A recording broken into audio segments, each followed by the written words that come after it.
Welcome to our channel where we bring you reviews for the latest and greatest kitchen appliances.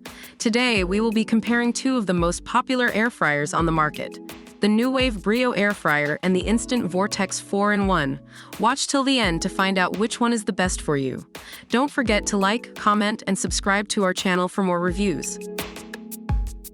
The Nuwave Brio air fryer costs around $99, while the Instant Vortex 4-in-1 air fryer can be purchased at around $59.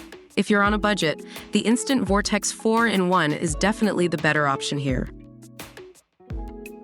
Both air fryers are 4-in-1 appliances that can air fry, bake, roast, and reheat. However, the Nuwave Brio has additional features like dehydrating, toasting, and broiling. If you're looking for more versatility, the Nuwave Brio is your best bet. Both air fryers have advanced technology to ensure even cooking and perfect results. However, the Instant Vortex 4-in-1 has even crisp technology that drives airflow top-down, resulting in a perfect golden finish and crispy, tender results every time. We have to give this one to the Instant Vortex 4-in-1. The Nuwave Brio has 100 pre-programmed menu presets and an additional 50 memory slots where you can save and recall your own favorite recipes.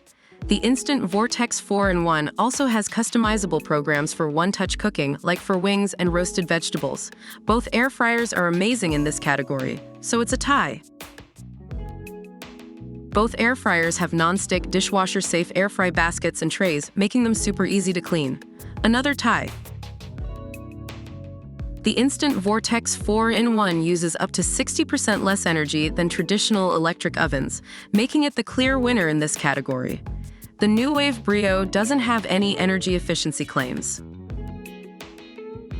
That's it for our comparison of the Nuwave Brio air fryer and the Instant Vortex 4-in-1 air fryer. If you're on a budget, the Instant Vortex 4-in-1 is a great option, while the Nuwave Brio offers more versatility. Which air fryer do you think is the best for you? Let us know in the comments below. Don't forget to like, comment, and subscribe to our channel for more reviews.